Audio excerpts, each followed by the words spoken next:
먼저 이번 주에 읽으실 성경 일도 말라기 2장에서부터 4장, 마태복음 1장에서부터 4장까지를 여러분들과 같이 읽도록 하겠습니다. 말라기 2장을 보면 먼저 1절에서부터 9절은 범죄한 제사장들을 향한 저주를 선포했습니다. 제사장들이 범죄를 하면 안 되는데 그 당시에 범죄한 제사장들에 대해서 2절을 보면 이렇게 되어 있습니다. 끝에 내가 이미 저주하였나니 이는 너희가 그것을 마음에 두지 아니하였습니다. 우리가 하나님의 말씀을 마음에 두지 아니하고 그게 죄라고 오늘 말씀해 주고 있습니다. 9절은 너희가 내 길을 지키지 아니하고 율법을 행할 때 사람에게 치우치게 하였으므로 나도 너희로 하여금 모든 백성 앞에서 멸시와 천대를 당하게 하였느니라 하시니라. 율법을 행할 때 사람에 치우치게 했다. 이게 문제라는 겁니다. 제사장들은 항상 중도에서 하나님의 말씀을 선포해야 되고 10절에서 16절은 문란한 결혼 생활에 대해서 책망하는 겁니다. 15절 후반부에 이렇게 되어 있습니다. 그러므로 내 심령을 삼가지켜 어려서 맞이한 아내에게 거짓을 행하지 말지니라. 아내에게 거짓을 행하지 안 되고 16절 이스라엘 하나님 여호와가 이르노니 나는 이혼하는 것과 옷으로 확대를 가리는 자를 미워하노라. 만군의 여호와의 말이니라. 그러므로 너희 심령을 삼가지켜 거짓을 행하지 말지니라. 이렇게 되어 있습니다. 그다음 3장으로 가면은 심판주로 오실 메시아의 예언 이렇게 되어 있습니다. 1절에 보면은 만군의 여호와가 이르노라. 보라 내가 내 사자를 보내리니 이 사자는 세례 요한을 얘기합니다. 내 사자를 보내겠다. 그래서 그 메시아가 올 것이다. 7절에서부터 12절은 11조에 대해서 나옵니다. 11조는 제일 잘 표현한 것이 말라기 3장 10절 같이 한 목소리로 읽어보겠습니다. 만군의 여호와가 이르노라. 너희의 온전한 11조를 창고에 들여 나의 집에 양식이 있게 하고 그것으로 나를 시험하여 내가 하늘문을 열고 너희에게 복을 쌓을 것이 없도록 붙지 아니하나 보라. 이렇게 말씀하셨습니다. 그것이 11조에 나의 집에 양식이 있고 시험하라고 되어 있어요. 복을 쌓을 것이 없도록 부어주신다 말씀하시고 있습니다. 13절에서 18절까지는 경건한 삶, 의인과 악인의 분리에 대해서 나옵니다. 의인으로 사는 건 손해보는 것 같지만 결국은 하나님께서 갚아주신다. 이런 얘기입니다. 4장은 의인과 악인의 최종 운명이 2절에 나옵니다. 최종 운명을 얘기하면서 우리가 아플 때 잘 쓰는 말씀 2절 내 이름을 경외하는 너희에게는 공의로운 해가 떠올라서 치료하는 광선을 비추리니 너희가 나가서 외양간에서 나온 송아지같이 뛰리라. 내 이름을 경외하는 너희에게는 치료해 주신다. 이런 말씀입니다. 4절에서 6절은 엘리야를 보내겠다고 약속해 주고 있습니다. 세례요한과 엘리야는 서로 비슷한 역할을 합니다. 엘리야는 이 땅에 와서 메시아가 오실 것을 먼저 보내겠다. 선지자 엘리야를 너희에게 보내겠다. 마태복음으로 들어갑니다. 마태복음은 여러분들 예수님의 12제자 중에 하나인 마태가 썼는데 마태복음은 왜 썼냐? 마태복음은 왜 썼을까? 그 당시에 유대교적 전통이 쭉 내려오고 있었고 기독교는 새로 생겼습니다. 예수교라는 게 새로 생겼어요. 기독교적인 신앙 사회에서 유대인들이 갈등을 하는 거예요. 유대교적 전통을 따라야 되느냐, 새로운 기독교적 신앙을 따라야 되느냐. 그때 마태가 얘기한 것이 유대교가 구약 성경을 왜곡한 것이고 기독교는 구약 정통 사상을 직접 계승받아서 쓴 책이다. 그래서 마태복음을 쓴 거예요. 마태복음. 기독교 신앙이 정통이다. 유대교는 거기서 곡해한 왜곡돼서 내려온 것이고 이것을 주장하기 위해 쓴 것이 마태복음인 것입니다. 그래서 마태복음 1장을 들어가면은 1절에서부터 17절에 예수 그리스도의 족보가 나와요. 낳고 누구는 낳고 신앙이 이렇게 계속 계승되어 가는 것을 보여주고 있습니다. 그것은 제일 인상 깊은 것은 6절입니다.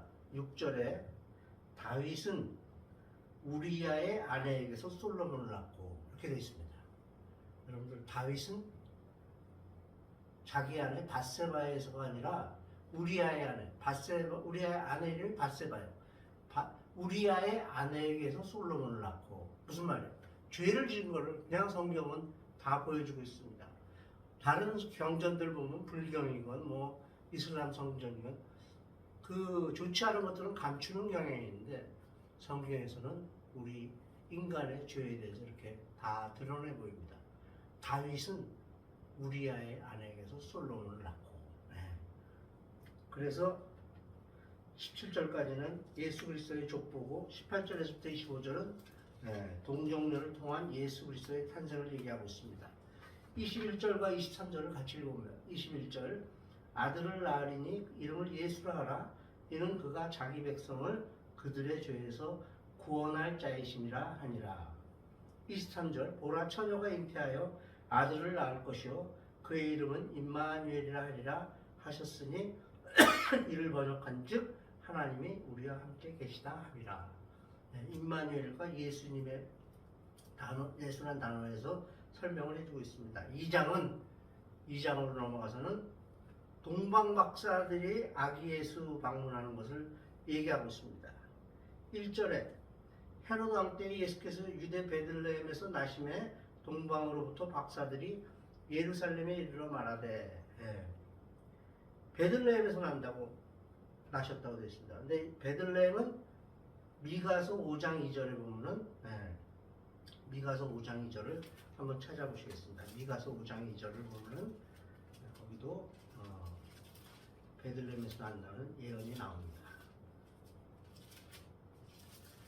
미가서 5장 2절 베들레헴 에브라다야 너는 유다 족속 중에 작을지라도 이스라엘을 다스릴 자가 내게서 내게로 나올 것이라 그의 근본은 상고의 영혼에 있느니라. 이렇게 되어 있습니다. 그리고 동방 박사들이 아기 예수를 방문하기 위해서 베들레헴을 가고 13절에 18절은 예수님께서 애굽으로 피신합니다. 헤로드 대왕이 다 죽여버리려고 하니까 피신하고 헤롯의 애기들을 다 죽인 거. 그리고 19절에서 23절은 예수님께서 나사렛으로 귀향합니다. 그래서 베들레헴에서 났는데 거기서 또 핍박을 받을까봐 저 북쪽에 나사렛이라는 동네로 돌아오게 됩니다. 그래서 예수님을 얘기할 때 나사렛 예수 그리스도의 이름으로 나사렛 예수, 예수님이 자란 곳이 나사렛입니다. 3장을 들어가면 세례 요한이 나옵니다. 세례 요한의 외침은 2절에 회개하라 천국이 가까이 왔느니라. 회개하라 천국이 가까이 왔다. 그게 세례 요한의 외침이었습니다. 그 다음에 13절에서 17절은 세례를 받으신 예수님, 세례 요한한테 예수님께서 세례를 받을 때 하늘이 열렸다 그랬습니다. 16절에 예수께서 세례를 받으시고 곧 물에서 올라오실 때 하늘이 열리고 하나님의 성령이 비둘기같이 내려 자기 위에 임하심을 보시더니 하늘로부터 소리가 있어 말씀하시되 이는 내 사랑하는 아들이요 내 기뻐하는 자라 하시니라. 예수님이 세례를 받았을 때 성령이 같이 임했다고 나오고 있습니다. 4장을 넘어가면은 1절에서부터 11절은 사단의 시험, 예수님을 시험하고 그리고 예수님이 승리하십니다. 뭘로? 신명기 말씀으로 승리하십니다. 12절에서 17절은 예수님의 공생의 사역이 시작되는 장면입니다. 18절에서 22절은 예수님의 처음 네 제자들이 나와요. 베드로와 그 형제 안드레, 그리고 세베대의 아들 야고보와 요한. 요한이 요한복음을 쓴 요한입니다. 그리고 23절에서 25절은 갈릴리 초기 사역인데 23절에 잘 농축되어 있으니까 같이 한번 읽어봅니다. 시작. 예수께서 온 갈릴리에 두루다니사 그들의 회당에서 가르치시며 천국 복음을 전파하시며 백성 중에 모든 병과 모든 약한 것을 고치시니. 예수님의 3대 사역, teaching, preaching, healing 이게 다 나오고 있습니다. 그래서 이번 주에는 여러분들이 성경 일독을 말라기와 마태복음을 하시도록 하겠습니다. 오늘은 창세기 26장 23절로 28절까지 그곳에 제단을 쌓고 한 제목으로 여러분들과 같이 은혜를 나누고자 합니다. 인생을 짧다고들 말합니다. 나이가 들면 들수록 더욱 실감합니다. 사실 세월이 얼마나 빨리 지나가는지 모세는 120세를 산 모세는 시편 90편 10절에서 이렇게 얘기합니다. 신속 시간이 우리가 날아가나이다 이렇게 고백을 합니다. 날아간다고 표현해요. 오늘날 대부분의 사람들 보면 얼마나 바쁘게 살아가는지 모릅니다. 그런데 가만히 들여다보면 쓸데없는 일로 분주합니다. 살아가는 모든 일에는 급한 일과 중요한 일이 있습니다. 그런데 급하다고 반드시 중요한 일은 아닌 것입니다.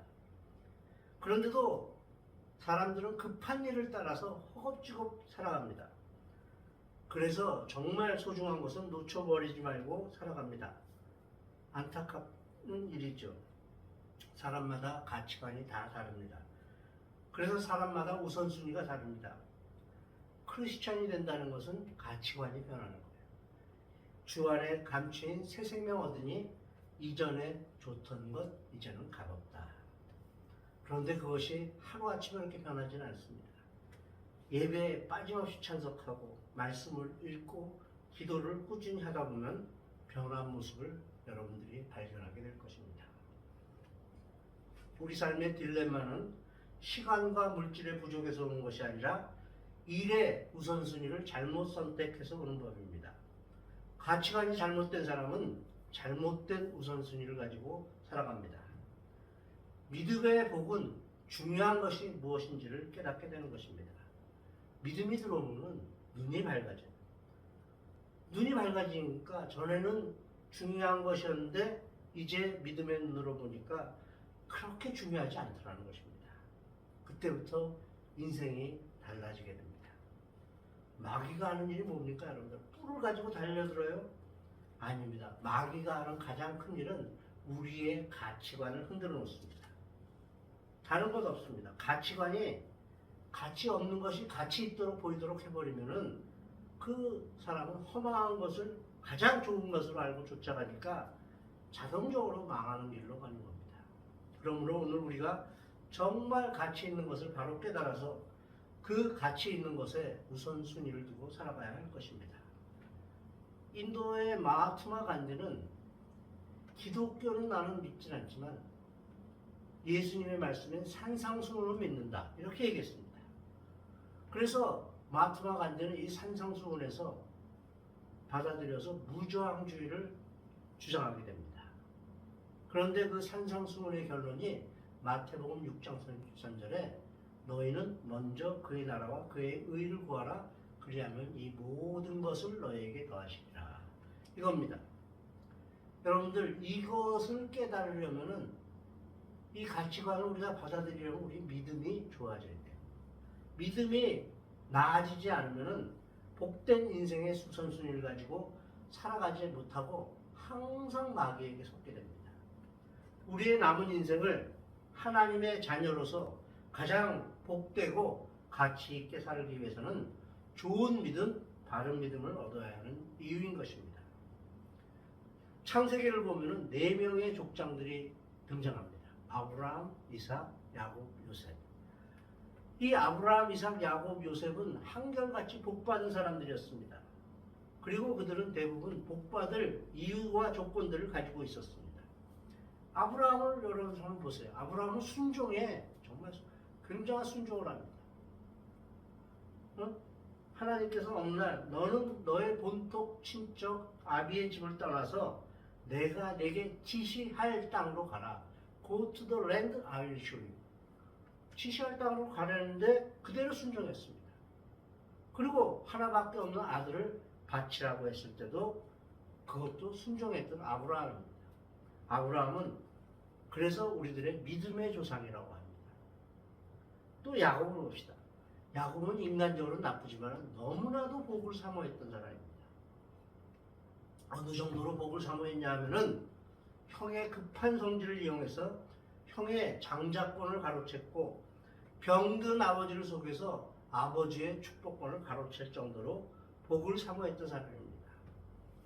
그가 형과 아버지를 속인 것을 정당화하려는 것은 아니지만 야곱의 복에 대한 사모함, 복에 대한 열정만큼은 우리가 인정해야 할 부분이라는 것입니다. 야복강에서 천사와 씨름할 때도 야곱은 천사를 놓아주지 않고 뭐라 그랬습니다. 당신이 내게 축복하지 않으면 나는 당신을 놓아드릴 수가 없습니다. 이것이 야곱의 고백입니다. 환도뼈가 부러지면서까지 복받기를 원했던 인물이 야곱입니다. 그는 충분히 복받을 만한 자격이 있는 사람입니다. 요셉 또한 그렇습니다. 그는 아버지 야곱의 사랑받던 아들에서 하루아침에 노예의 신세로 전락했지만 성경을 보면은 어느 부분에서도 그는 하나님을 원망했다는 것이 한 군데도 없습니다. 불평했다는 기록이 없습니다. 나중에 그 형들을 만났을 때도 두려움에 떨고 있는 형들을 다 용서하고 맞이하는 것을 볼 수 있습니다. 요셉은 성품이 의롭고 정결하고 정말 아름다운 사람입니다. 그래서 우리가 요셉의 성품을 예수님의 성품에 비교하곤 하는 것입니다. 누가 봐도 요셉은 복받을 만한 사람이었습니다. 아브라함과 이삭과 요셉은 뭔가 복받을 만한 조건을 가지고 있었지만은 이삭은 그렇게 매력적인 것이 없었습니다. 이삭이 한 거는 성경으로 우물 판 것밖에 없어요. 그런데 우물을 열심히 파서 옆에 부레 사람들이 또 오면은 그걸 그대로 주고 또 가서 샘을 파고 그가 일생이 아니라 샘을 판 일뿐이 없었습니다.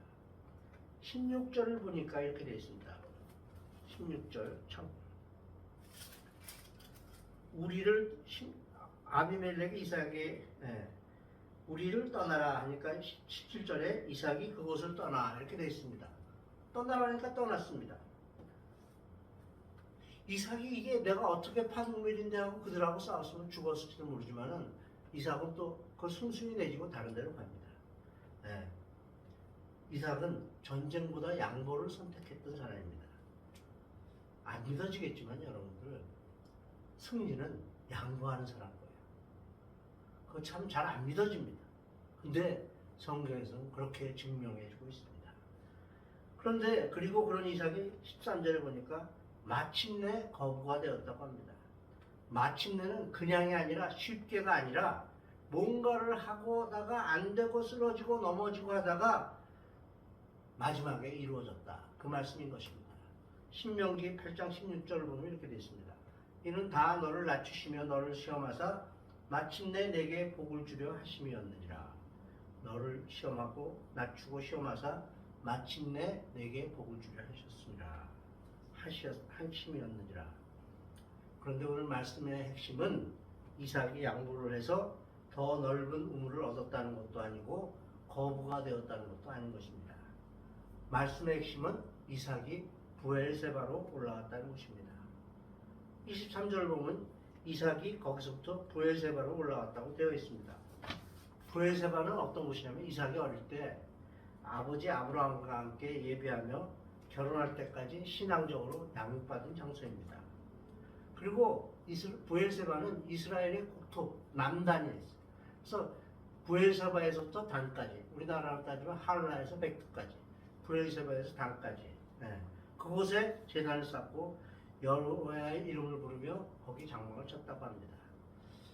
우리의 관심은 한 해 농사의 100배나 얻어 마침내 거부가 되는 것이지만은 하나님의 관심은 저와 여러분들의 신앙의 성숙에 있다는 것입니다. 25절에 이삭이 그곳에 제단을 쌓고 여호와의 이름을 불렀다는 말씀의 의미가 무엇입니까?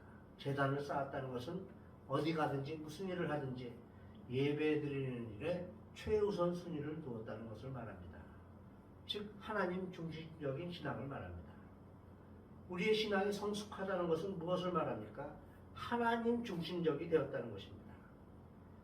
여러분들 하나님 신앙 중심적인 신앙이 제일 잘 나타나는 것이 바로 예배입니다.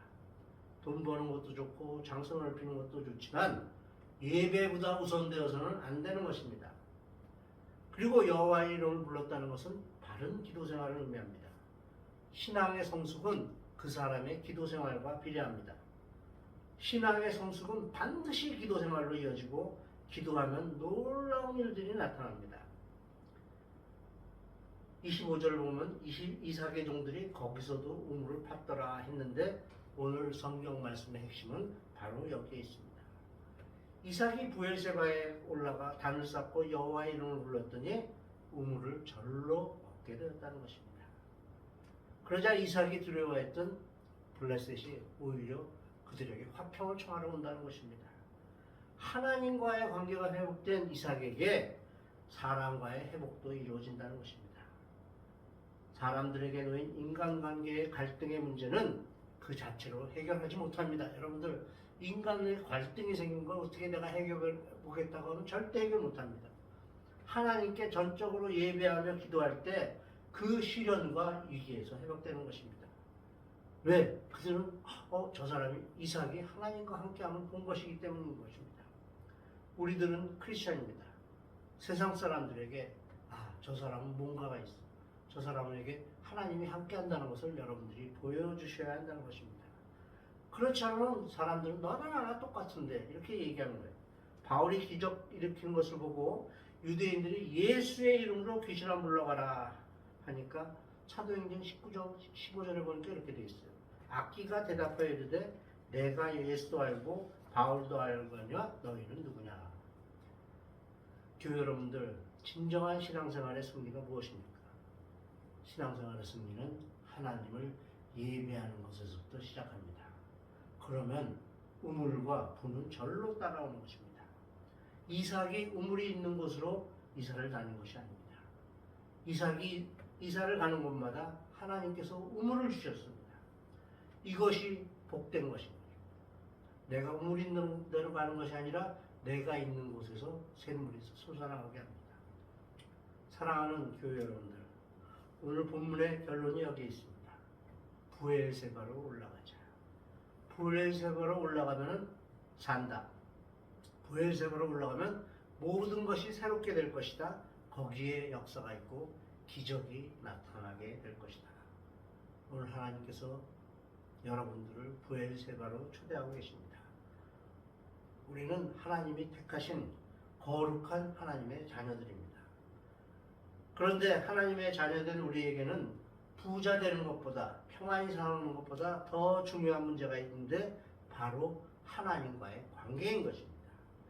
부엘세바에서 단을 쌓고 여호와의 이름을 불렀던 이삭과 같이 우리의 신앙의 고향인 이 새하늘교회에서 하나님께 예배하고 기도하는 저와 여러분들 되시기를 예수 그리스도 이름으로 축원합니다. 기도하시겠습니다. 사랑의 하나님, 우리 모두가 부엘세바에서 단을 쌓고 기도드렸던 이삭의 신앙을 본받기를 원합니다. 우리의 인생에서 어떤 급한 일보다도 하나님께 예배드리는 일을 최우선순위에 놓을 수 있게 하여 주시옵소서. 너희는 먼저 그의 나라와 그의 의의를 구할 때 모든 것이 더해지는 역사를 경험케 하여 주시옵소서. 우리 인생의 알파여 오메가 되신 예수 그리스도 이름으로 간절히 기도하였습니다. 아멘. 이제는 성부, 성자, 성령님의 감동 감화하심과 서로 교통하시니 이 세상의 어떤 일보다도 먼저 부엘세바로 올라가 제단을 쌓고 여호와 하나님의 이름을 불렀던 이삭의 신앙을 본받기로 결단한 사랑하는 새하늘교회 교우들과 그 권석들 머리머리 또 그들이 마음속에 품고 간절히 기도하는 제목들 위해 이제로부터 영원까지 함께 계시기를 축원하옵나이다.